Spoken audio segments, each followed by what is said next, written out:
आज तक रेडियो सुनता है सारा जहां।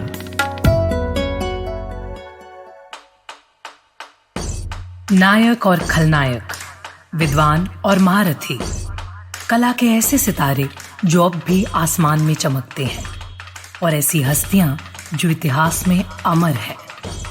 उजले व्यक्तित्व के धनी भी और स्याह पहलुओं के लोग भी। ये वो लोग जो मशहूर हैं। ये है नामी गिरामी।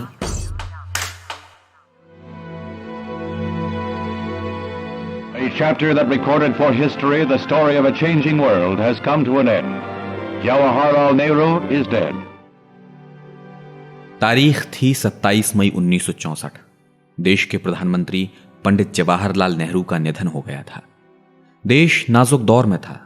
लोगों को एक तरफ युग निर्माता के जाने का दुख था, तो दूसरी तरफ कांग्रेस पार्टी के सामने चुनौती ये थी कि किसी योग्य के हाथों में देश की बागडोर सौंपी जाए। 13 दिन गुलजारी लाल नंदा को कार्यवाहक प्रधानमंत्री बनाए जाने के बाद कांग्रेस ने जिसे सत्ता सौंपी वो थे लाल बहादुर शास्त्री। 18 महीने तक शास्त्री प्रधानमंत्री रहे और इसी पद पर रहते हुए दुनिया से रुखसत हो गए। स्वाधीनता के आंदोलन में 9 साल तक अंग्रेजों की जेल में रहे, और जब हाथों में देश की बागडोर आई तो उन्होंने एक सच्चे काबिल राजनेता की जिम्मेदारी निभाई और महापुरुषों की श्रेणी में खुद को स्थापित किया। उन्होंने देश की तरक्की के लिए जो प्रयास किए उनका असर आज भी दिखाई देता है। 2 अक्टूबर 1904 को उत्तर प्रदेश के वाराणसी से 7 मील दूर एक छोटे से रेलवे टाउन मुगल सराय में लाल बहादुर शास्त्री का जन्म हुआ था। उनके पिता शारदा प्रसाद श्रीवास्तव एक स्कूल में अध्यापक थे। जब लाल बहादुर शास्त्री की उम्र केवल 1.5 साल थी तभी पिता का साया उनके सिर से उठ गया। पिता की मौत के बाद उनकी मां रामदुलारी अपने 3 बच्चों के साथ अपने पिता के घर मिर्जापुर जाकर रहने लगी। वहीं शास्त्री की स्कूली शिक्षा हुई। बाद में उन्हें वाराणसी में चाचा के साथ रहने के लिए भेज दिया गया ताकि वो हायर एजुकेशन ले सकें। यहां पहले वे हरिश्चंद्र हाई स्कूल में पढ़े। इसके बाद काशी विद्यापीठ में उनकी पढ़ाई हुई।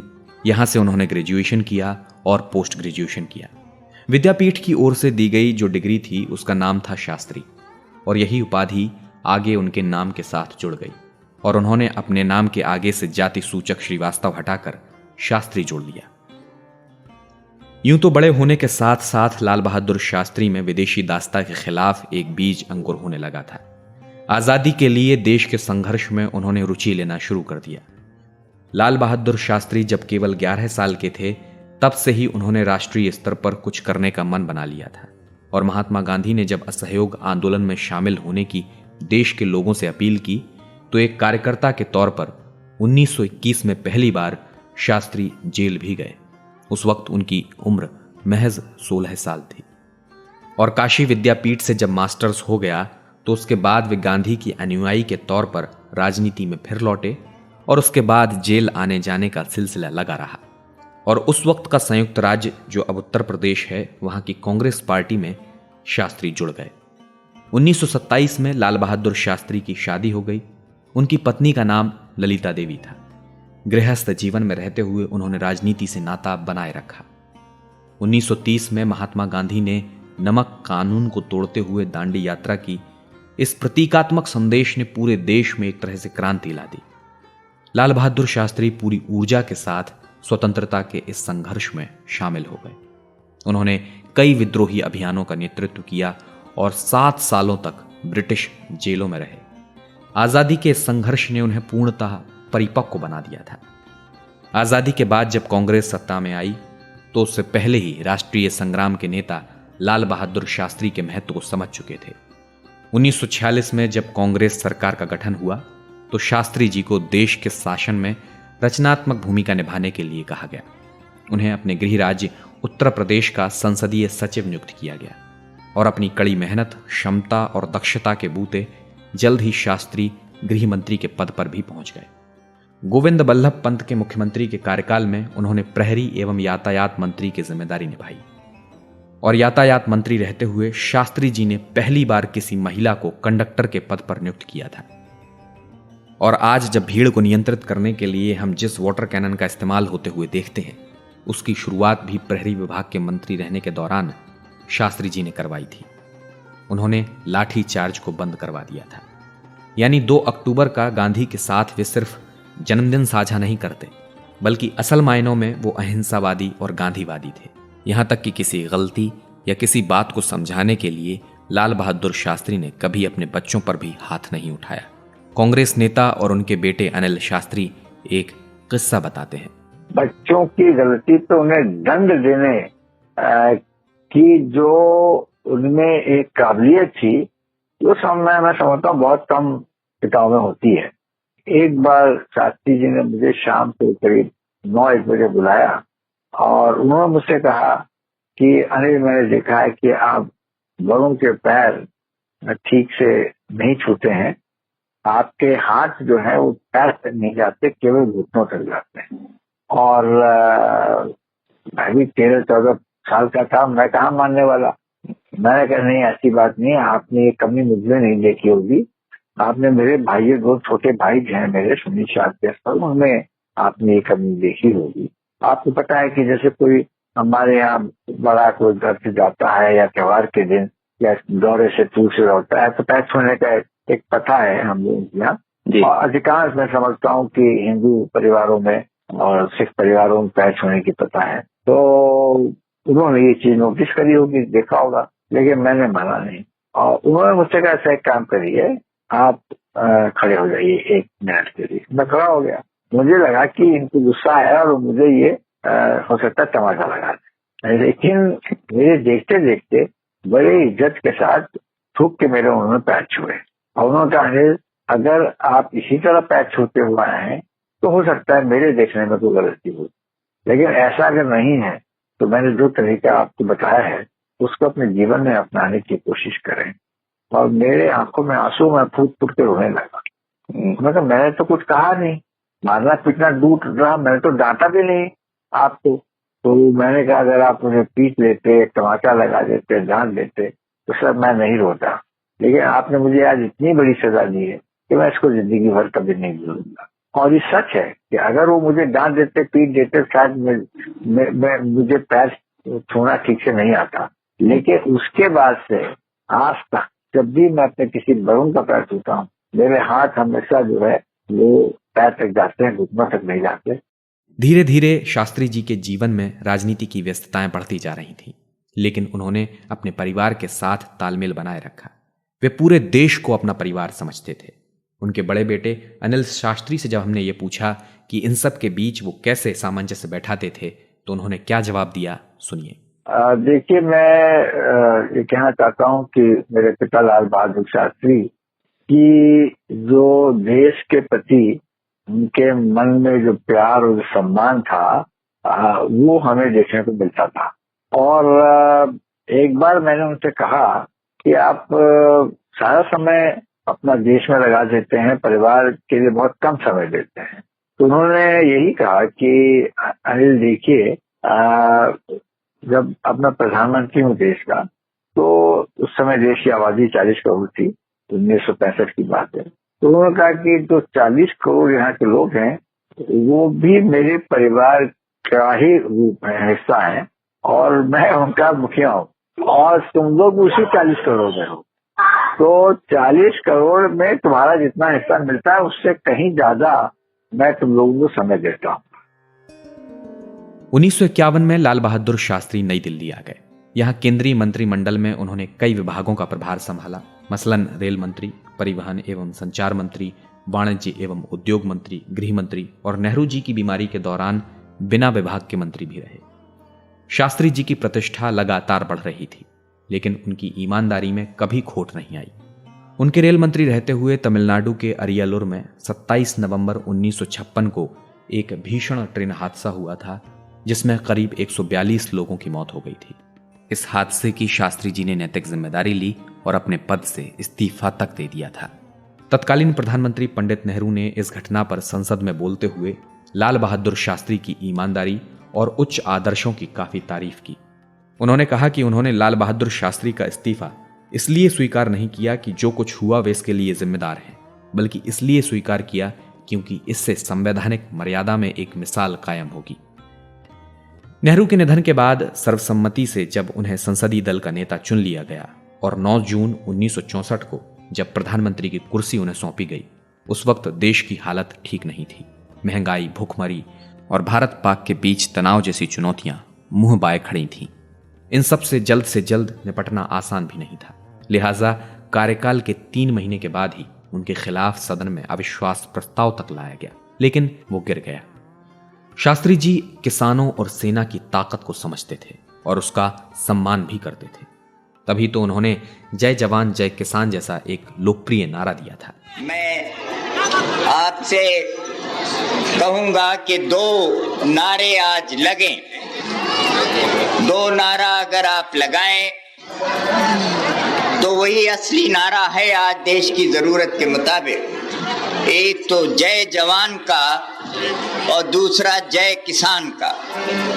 ये 2 नारे मैं समझता हूं कि आज हमारे देश के लिए जरूरी है। एक जय जवान और एक जय किसान, और फिर उसी से सारे देश का एक जय हिंद का नारा लगता है। तो मैं आपसे ये 3 नारे आपके सामने कहता हूं, आपसे आशा करूंगा कि आप उसे दोहराएंगे।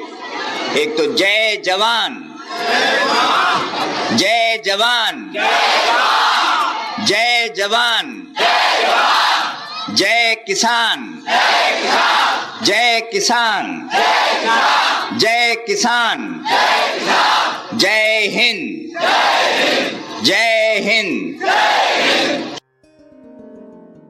शास्त्री जी का कद 5 फुट 2 इंच का था। कई बार उनके इस कद का मजाक उड़ाया जाता था। पाकिस्तान के उस वक्त के राष्ट्रपति अयूब खान भी उनके कद का मजाक उड़ाते थे। संसद की एक बहस के दौरान एक बार शास्त्री जी ने कहा था, शायद मेरे लंबाई में छोटे होने और नम्र होने के कारण लोगों को लगता है कि मैं बहुत दृढ़ नहीं हो पा रहा हूं। यद्यपि शारीरिक रूप से मैं मजबूत नहीं हूं, लेकिन मुझे लगता है मैं आंतरिक रूप से इतना कमजोर भी नहीं हूं। और सच भी है, शास्त्री जी जितने सादगी पसंद, सरल और सौम्य दिखते थे, भीतर से चट्टान की तरह उतने ही मजबूत थे। उनके कार्यकाल में ही पाकिस्तान ने कश्मीर घाटी को भारत से छीनने की योजना बनानी शुरू कर दी। पाकिस्तान को लगा कि चीन से चोट खाने के बाद भारत अभी उस स्थिति में नहीं होगा कि उसकी हरकतों का जवाब दे सके, लेकिन ये उसकी भूल थी। और 1965 में जब पाकिस्तान ने भारत पर हमला किया तो शास्त्री जी की ही दूरदर्शिता थी कि पंजाब के रास्ते लाहौर में सेंध लगाकर उन्होंने पाकिस्तान को पीछे हटने पर मजबूर कर दिया। पाकिस्तान का ऑपरेशन जिब्राल्टर फेल हो चुका था। इसके बाद 15 अगस्त 1965 को शास्त्री जी ने पाक की इस हरकत पर अपने संबोधन में जो कहा, उसके बाद से किसी ने भी उन्हें कमतर आंकने की जरूरत नहीं की। अगर तलवार की नोक पर या एटम बम के डर से कोई हमारे देश को झुकाना चाहे, दबाना चाहे, ये देश हमारा दबने वाला नहीं। तो एक सरकार के नाते हमारा क्या जवाब हो सकता है सिवाय इसके कि हम हथियारों का जवाब हथियारों से दें। 1965 की लड़ाई के दौरान अमेरिकी राष्ट्रपति लिंडन जॉनसन ने शास्त्री जी को धमकी दी थी कि अगर उन्होंने पाकिस्तान के खिलाफ लड़ाई बंद नहीं की तो वे भारत को PL 480 के तहत लाल गेहूं भेजना बंद कर देंगे। उस वक्त भारत में इतना अन्न नहीं होता था कि देश के लोगों का पेट भर सके। ऐसे में अमेरिका की ये बात शास्त्री जी को बहुत चुभी और उन्होंने देशवासियों से अपील की कि वे हफ्ते में एक समय भोजन ना करें। और जानकर आपको ये हैरानी होगी कि अपील से एक दिन पहले शास्त्री जी ने अपने घर पर खाना बनाने से अपनी पत्नी को मना कर दिया था, क्योंकि वे देखना चाहते थे कि उनके बच्चे भूखे रह सकते हैं या नहीं।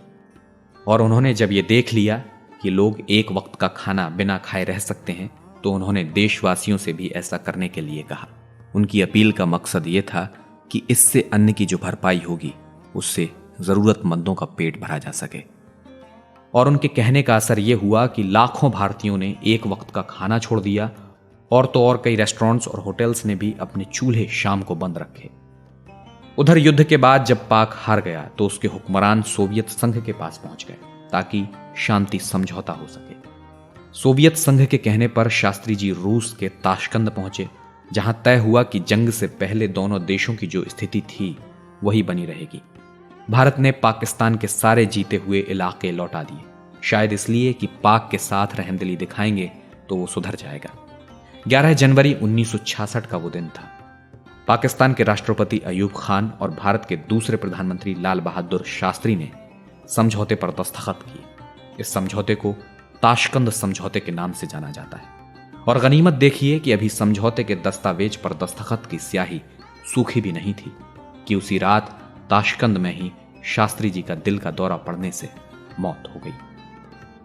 कहा जाता है कि उनकी मौत के पीछे की असल वजह कुछ और थी, जो आज तक सिर्फ राज ही है और आज तक कोई आधिकारिक रिपोर्ट सामने नहीं आ सकी है।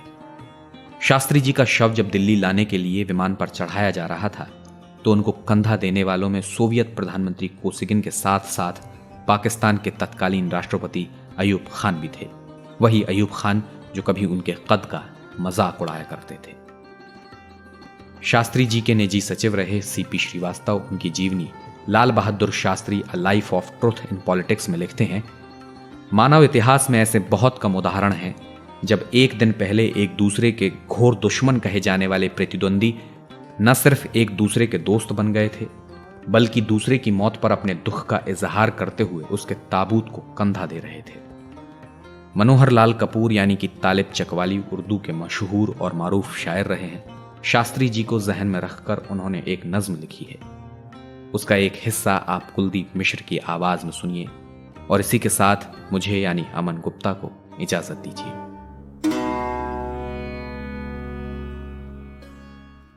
ए बहादुर लाल ए भारत सपूत, तू था अमनो आश्ती का पासदार, अमन की खातिर गया था ताशकंद, तूने कर दी जां भी उस पर निसार।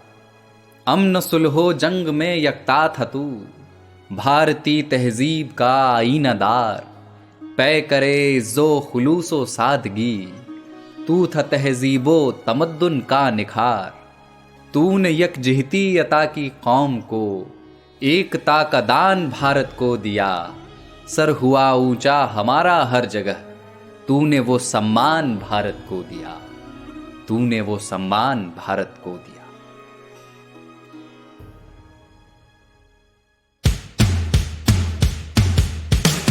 आज तक रेडियो aajtak.in/radio ये हमारा पता है, लेकिन हम आपके पसंदीदा ऑडियो प्लेटफॉर्म्स पर भी हैं। Google podcast, Apple podcast, Spotify, JioSaavn जैसे ठिकानों पर भी आप हमें सुन सकते हैं। और अगर YouTube आपकी पसंदीदा जगह है तो वहां पर भी हमें सब्सक्राइब कीजिए। आज तक रेडियो सुनता है सारा जहां।